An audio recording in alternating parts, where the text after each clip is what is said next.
আসসালামু আলাইকুম। সংবাদে আপনাদের সবাইকে স্বাগত জানাচ্ছি। আমি ফিরোজ তোহা। শুরুতেই আরবে কেবলস সংবাদ শিরোনাম। এই মুহূর্তে গুরুত্বপূর্ণ আপডেট সংবাদে আপনাকে স্বাগত। শুরুতে সংবাদ শিরোনাম, পরে বিস্তারিত। অপকর্ম আড়াল করতে সরকার জুলুমের মাত্রা বাড়িয়েছে বলছেন বিএনপির মহাসচিব মির্জা ফখরুল ইসলাম আলমগীর। এরপর জানিয়ে দিব, দেশের অর্থনীতি শূন্যের কোঠায় ঝুলছে, যে কোনো সময় ক্র্যাশ ল্যান্ডিং হতে পারে বলছেন বিএনপির সিনিয়র যুগ্ম মহাসচিব অ্যাডভোকেট রুহুল কবির রিজভী। এদিকে ওলামা লীগের ইতিহাস সুখকর নয় বলছেন আওয়ামী লীগের সাধারণ সম্পাদক এবং সড়ক পরিবহন ও সেতুমন্ত্রী ওবায়দুল কাদের। জানাবো, ১৫৭ উপজেলায় কাল ভোট, ইভিএমে ২৪টি। আগামীকাল মঙ্গলবার ২১শে মে দ্বিতীয় ধাপে উপজেলা পরিষদ সাধারণ নির্বাচন অনুষ্ঠিত হবে। ১৫৭টি উপজেলায় সকাল ৮টা থেকে বিকাল ৪টা পর্যন্ত এই ভোট গ্রহণ অনুষ্ঠিত হবে। এতে উপজেলার মধ্যে ২৪টিতে ইলেকট্রিক ভোটিং মেশিন ইভিএমের মাধ্যমে ভোট গ্রহণ চলবে।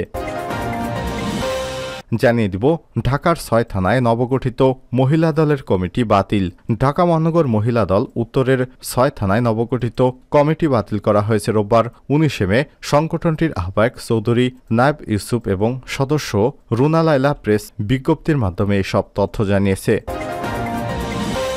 এবং সর্বশেষ জানিয়ে দিব, ইরানের সরকার আসলে কিভাবে পরিচালিত হয়। মধ্যপ্রাচ্যের অন্যতম শক্তিশালী রাষ্ট্র ইরান। ইরানের রাজনীতি, ধর্ম এবং রাষ্ট্রপতি শাসিত গণতন্ত্রের সংমিশ্রণে গঠিত ১৯৭৯ সালে ডিসেম্বরে সংবিধান এবং এর ১৮৯ সালের সংশোধনীতে ইসলামী প্রজাতন্ত্রী ইরানের রাজনৈতিক, অর্থনৈতিক এবং সামাজিক কার্যক্রম উল্লেখ রয়েছে। ইরানের গণতান্ত্রিকভাবে নির্বাচিত একজন রাষ্ট্রপতি, একটি সংসদ বা মজলিস, একটি অভিজ্ঞদের পরিষদ রয়েছে যারা শীর্ষ নেতা এবং স্থানীয় উপদেষ্টা নির্বাচন করেন। সংবিধান অনুসারে এসব পদের জন্য সব প্রার্থীদের নির্বাচনের পূর্বে প্রধান কাউন্সিলর দ্বারা পুঙ্খানুপুঙ্খভাবে পরীক্ষিত হবে। এছাড়া রাষ্ট্রের ইসলামী বৈশিষ্ট্যসমূহের সুরক্ষার জন্য বিভিন্ন সংস্থা থেকে নির্বাচিত প্রতিনিধি থাকে। জানাবো বিস্তারিত, সঙ্গেই থাকুন। প্রিয় দর্শক, এতক্ষণ শুনছিলেন সংবাদ শিরোনাম, এবারে বিস্তারিত।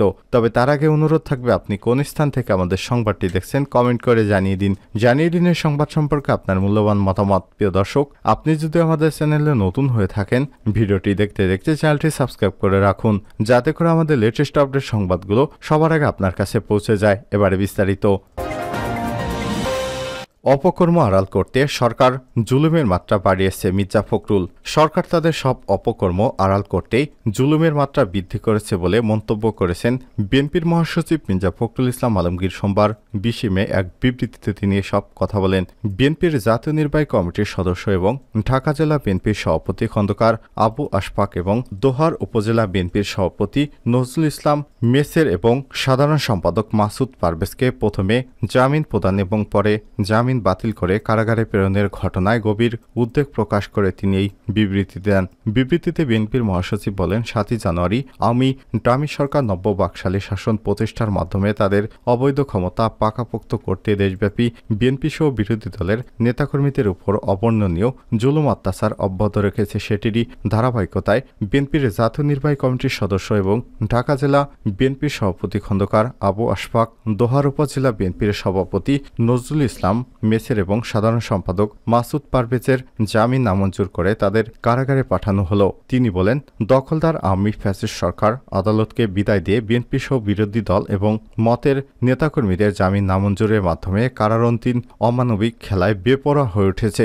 ক্ষমতাসীনদের নির্মম আচরণ, দৌরাত্ম্য এবং দাপটে মানুষ এখন উদ্বেগ উৎকণ্ঠার মধ্যে দিনাতিপাত করছে। ফ্যাসিস্ট আওয়ামী সরকার তাদের সব অপকর্ম আড়াল করতে জুলুমের মাত্রা বৃদ্ধি করেছে। মির্জা ফখরুল বলেন, অপরাধ না করেও মিথ্যা মামলায় আসামি হওয়া, গ্রেপ্তার হওয়া এবং কারাগারে যা এখন নিয়মে পরিণত হয়েছে। আইনের শাসনহীন এই দেশে নিরপরাধ মানুষেরাই সরকারি নিপীড়নের শিকার হচ্ছে। ৭ই জানুয়ারি ডামি নির্বাচনের পর কর্তৃত্ববাদী আওয়ামী সরকার তাদের দুঃশাসন চালাতে আরও বেশি ভয়ঙ্কর হয়ে উঠেছে। তবে এই রুদ্ধকর পরিস্থিতির অবসান ঘটাতে ঐক্যবদ্ধভাবে আন্দোলন সংগ্রামে ঝাঁপিয়ে পড়তে দৃঢ়প্রতিজ্ঞ। বিএনপির মহাসচিব বিবৃতিতে খন্দকার আবু আশফাক এবং নজরুল ইসলামের মেসের ও মাসুদ পারভেজের বিরুদ্ধে দায়েরকৃত মিথ্যা এবং বানোয়াট মামলা প্রত্যাহার সহ অবিলম্বে নিঃশর্ত মুক্তির জোর আহ্বান জানান। বাংলাদেশের অর্থনীতি শূন্যে ঝুলছে, যে কোনো সময় ক্র্যাশ ল্যান্ডিং হতে পারে বলছেন রুহুল কবির রিজভী।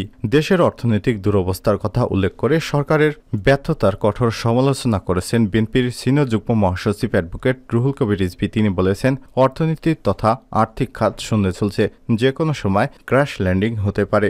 অনিয়ম, অপচয়, দুর্নীতি আর মূল্যবৃদ্ধিতে জনজীবনে যে হতাশা, অশান্তি এবং নৈরাজ্য নেমে এসেছে, সেটিকে সরকার কার্পেটের নিচে ঢেকে রাখতে চায় বলেও মন্তব্য করেছেন তিনি। সরকার বিক্ষোভ প্রতিবাদকে স্তব্ধ করতে জুলুমের মাত্রা তীব্র থেকে আরও তীব্রতর করছে বলে দাবি করেন তিনি। সোমবার 20 মে নয়াপল্টনে দলের কেন্দ্রীয় কার্যালয়ে এক সংবাদ সম্মেলনে সব কথা বলেন রুহুল কবির রিজভী।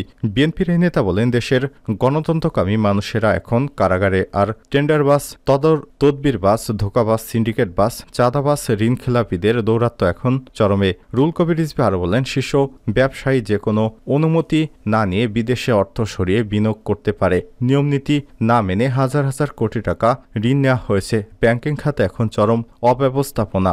ঋণখেলাপির পরিমাণ এতটাই বেড়েছে যে দেশের আর্থিক খাত এখন শূন্যে ঝুলছে, যে কোনো সময় ভয়ঙ্কর ক্যাশ ল্যান্ডিং হতে পারে দেশে। এ কারণেই মিথ্যার বিভ্রান্তি আওয়ামী লীগ নেতাদের এখন নিত্যসঙ্গী। রুহুল কবির রিজভী আরও বলেন, মানুষের মনোযোগকে ধূসর এবং বিভ্রান্ত করতে মিথ্যার আশ্রয় নিয়ে অবিরাম বক্তব্য, বিবৃতি দেওয়া হচ্ছে, অথচ বিরোধী নেতাকর্মীদের প্রতি রীতি এবং শালীনতা উপেক্ষা করে চলছে বিষোদ্গার। যে বিরোধী দলের কথা বলা এবং স্বাধীন মত প্রকাশ আওয়ামী নীতির বিরুদ্ধে। বিএনপির এই মুখপাত্র বলেন, গোটা দেশকে অনতিক্রমে কাঁটাতারে বেড়ায় গিয়ে রাখার পরও জুলুমের পরিধি বিস্তৃত করা হচ্ছে প্রতিদিন। ডামি সরকার কারাগারকে বিরোধী নেতাকর্মীদের স্থায়ী ঠিকানা হিসেবে চিরস্থায়ী করতে চাচ্ছে। রাষ্ট্রীয় পেশি শক্তির জোরে চলছে বিরোধী দল দমন কর্মসূচি, তারপরও টলানো যায়নি গণতান্ত্রিক আন্দোলনে নেতাকর্মীদের দৃঢ় অঙ্গীকার। এ সময় তিনি আরও বলেন, দখলদার সরকার কণ্ঠের স্বাধীনতা হরণ করতে অক্লান্ত চেষ্টা করছে, তারপরও জেগে উঠেছে বাংলার মানুষ। মানুষের ক্ষোভের আগুনে ফ্যাসিবাদ পুড়ে ছাই হয়ে যাবে। সংবাদ সম্মেলনে অন্যদের মতো ঢাকা মহানগর দক্ষিণ বিএনপির আহ্বায়ক আব্দুস সালাম, মহানগর দক্ষিণের নেতা নবিউল্লাহ নবী, কেন্দ্রীয় সাংগঠনিক সম্পাদক সেলিমুজ্জামান সেলিম, দপ্তর সম্পাদক মোহাম্মদ মনির হোসেন প্রমুখ ছিলেন।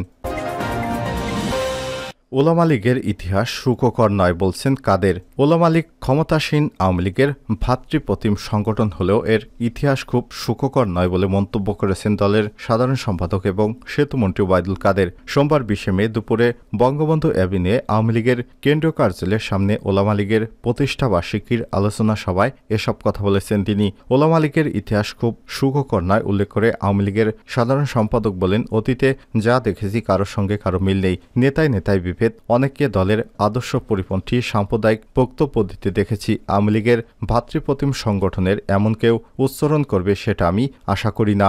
এ সময় তিনি আরও বলেন, নেতায় নেতায় বিভেদ আর চাই না। সত্যিকার ওলামা দিয়ে ওলামা লীগ গঠন করতে হবে। কোনো টাউট বাটপার যেন অনুপ্রবেশ করতে না পারে সে ব্যাপারে সতর্ক থাকতে হবে।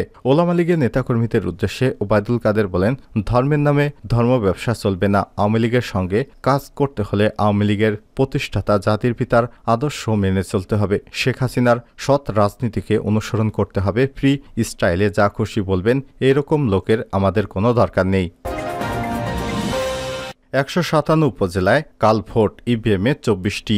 আগামীকাল মঙ্গলবার অর্থাৎ 21 মে দ্বিতীয় ধাপে উপজেলা পরিষদ সাধারণ নির্বাচন অনুষ্ঠিত হবে। 157টি উপজেলায় সকাল 8টা থেকে বিকাল 4টা পর্যন্ত ভোট গ্রহণ চলবে। এসব উপজেলার মধ্যে 24টিতে ইলেকট্রিক ভোটিং মেশিন ইভিএমে ভোট গ্রহণ চলবে। সোমবার 20 মে নির্বাচন কমিশন ইসি থেকে সব তথ্য নিশ্চিত করা হয়েছে। এর আগে সচিবালয় থেকে সংশ্লিষ্টদের ভোট গ্রহণ সংক্রান্ত বিষয়ে নির্দেশনা দিয়ে চিঠি দেওয়া হয়েছে।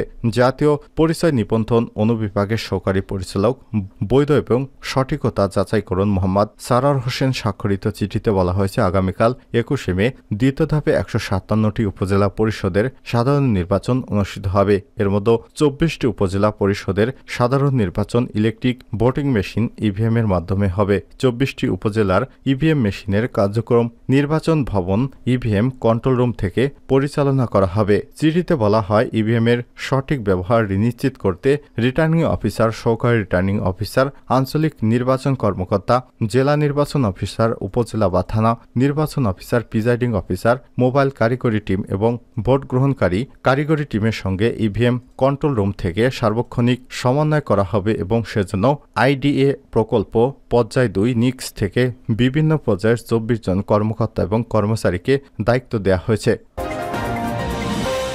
ইরানের সরকার আসলে কিভাবে পরিচালিত হয়? মধ্যপ্রাচ্যের অন্যতম শক্তিশালী রাষ্ট্র ইরানের রাজনীতি, ধর্ম এবং রাষ্ট্রপতি শাসিত গণতন্ত্রের সংমিশ্রণে গঠিত 1979 সালের ডিসেম্বরে সংবিধান এবং এর 1989 সালের সংশোধনীতে ইসলামিক প্রজাতন্ত্রী ইরানের রাজনৈতিক, অর্থনৈতিক এবং সামাজিক কার্যক্রম উল্লেখ রয়েছে।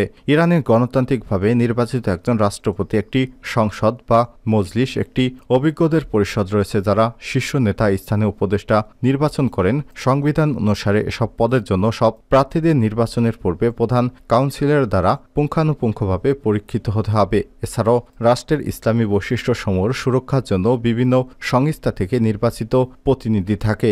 বিবিসির এক প্রতিবেদনে বলা হয়েছে, ইসলামী প্রজাতন্ত্র ইরানের সর্বোচ্চ নেতা আয়াতুল্লাহ আলী খামেনি, তিনি 1989 সাল থেকে রাষ্ট্রের প্রধান এবং দেশটির পুলিশ বাহিনীর উপর কর্তৃত্ব রাখেন। তিনি ইরানের সবথেকে সুসজ্জিত বাহিনী ইসলামিক রেভলিউশনারি গার্ড কর্পস বাহিনীকে নিয়ন্ত্রণ করেন। এই বাহিনীটি দেশটির জাতীয় নিরাপত্তার জন্য দায়ী থাকে। এছাড়াও দেশটির স্বেচ্ছাসেবক শাখা বাসিস বাহিনীকেও নিয়ন্ত্রণ করে থাকেন খামেনি। ইরানের রাষ্ট্রপতি হল দেশটির শীর্ষ নির্বাচিত কর্মকর্তা। তিনি প্রতিদিন সরকারি কার্যকলাপ পরিচালনার জন্য দায়ী থাকেন। এছাড়াও দেশটির অভ্যন্তরীণ নীতি এবং দেশটির নীতির বিষয়ে প্রেসিডেন্টের প্রভাব রয়েছে। দেশটির পুলিশ বাহিনীকে পরিচালিত করে থাকে ইরানের রাষ্ট্রপতি নিয়ন্ত্রণাধীন স্বরাষ্ট্র মন্ত্রণালয়। তবে এই বাহিনীর কমান্ডার নিয়োগ করে থাকেন দেশটির সর্বোচ্চ নেতা। এই কমান্ডার সর্বোচ্চ নেতার কাছে জবাবদিহি করতে বাধ্য। জবাবদিহির এই নিয়ম আইআরজিসি এবং বাসিজের ক্ষেত্রেও একই। ইরানের গার্ডিয়ান কাউন্সিল দেশটির নতুন আইন অনুমোদন করে থাকে এবং এতে ভেটো দেওয়ারও ক্ষমতা থাকে। এদিকে হেলিকপ্টার দুর্ঘটনায় ইরানের প্রেসিডেন্ট ইব্রাহিম রাইসি নিহত হয়। ভাইস প্রেসিডেন্ট মোহাম্মদ মোকবারকে প্রেসিডেন্ট হিসেবে অন্তর্বর্তীকালীন দায়িত্ব পালনের জন্য নিযুক্ত করেছে দেশটির সর্বোচ্চ নেতা আয়াতুল্লাহ আলী খামেনি। সোমবার 20 মে মোকবারকে ভারপ্রাপ্ত প্রেসিডেন্ট হিসেবে নিয়োগ দেন তিনি।